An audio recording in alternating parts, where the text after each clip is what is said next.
Welcome back to your latest industry recap. Emirates makes A350 history, Airbus pushing for a new order. And I think I want to begin on one of the crazier stories that has happened over the last couple of weeks, and that is Air India making headlines for all the wrong reasons, reportedly flying an A320 with an expired airworthiness certificate.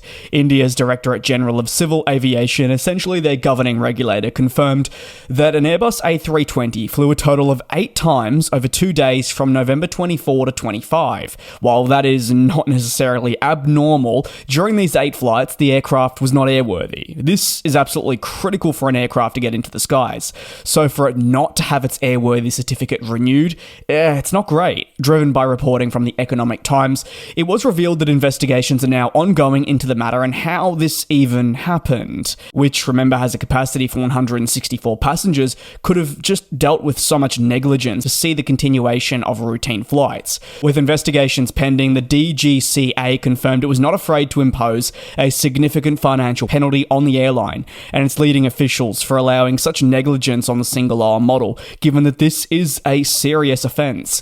In response to the findings, the airline did go on to confirm that it had suspended all those involved in the decision to allow the aircraft to operate 8 times without a licence, the A320 then proceeding to be grounded while the DGCA conducted its investigations into the industry. What the DGCA hopes now is that through communication with Air India and even just internal investigations at the airline itself, findings will emerge and they'll be able to get to the bottom of why this happened. From that point forward, implement crucial new measures to prevent it from happening again. Regulators such as the DGCA and the Federal Aviation Administration in the United States, for example, hold critical roles in maintaining the safety of the industry, from aircraft to practices undertaken by businesses, but the industry is no small sector. Given the size of the aviation industry, regulators just can't simply keep up with every detail. With that, trust has to be placed in airlines and aircraft manufacturers for this not to happen. As seen with Boeing over the last decade, it doesn't mean that incidents will simply never occur,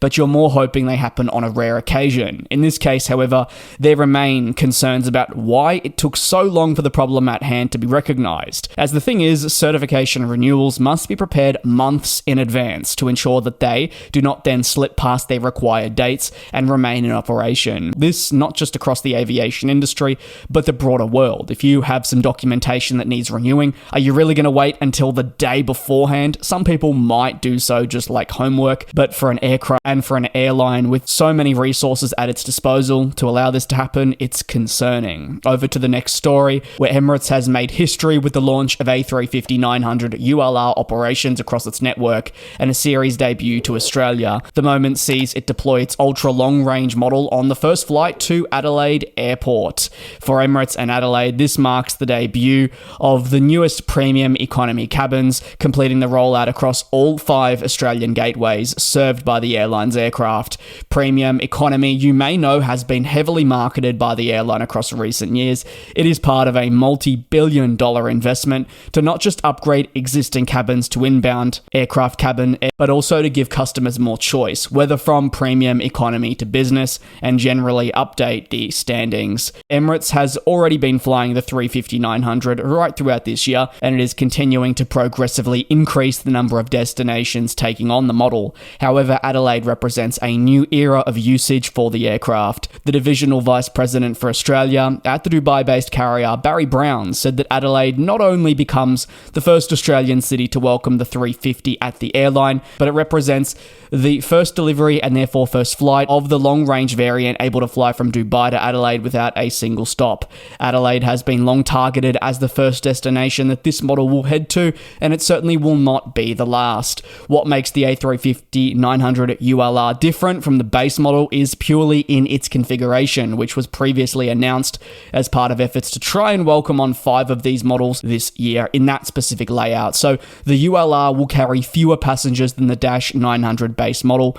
While both established configurations will not see a reduction in the number of business class seats, the airline's premium economy cabin will increase on the ULR, and as a result, the economy cabin will see the largest change with a reduction of 21 seats. The Airbus designation for the A350ULR is not widely used around the world. Singapore Airlines uses the actual ULR, and this is something I want to clarify. They have a modified fuel system that allows for greater fuel capacity without the necessary addition of tanks.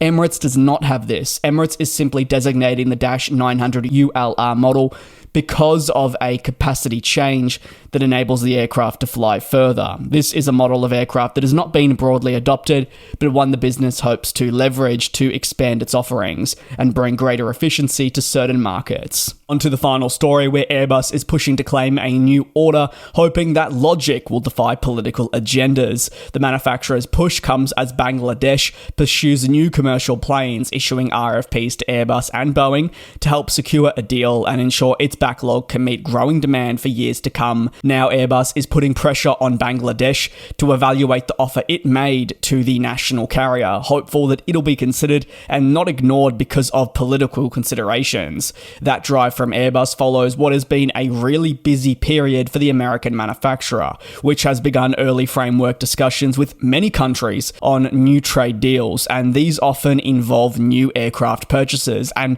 some are quite sizable in their nature. Unfortunately, on Airbus's end, they know that these new deals are not necessarily your traditional ones that it may normally deal with.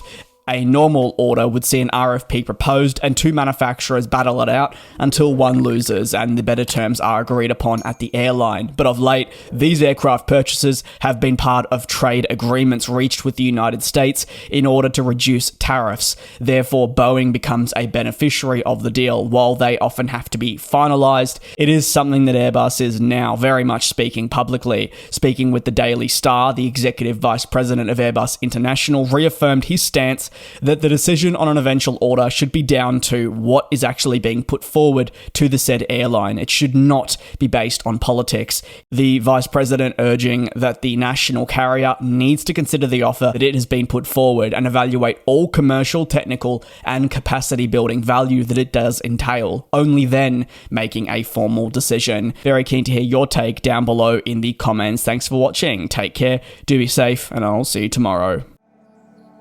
And we'll fly.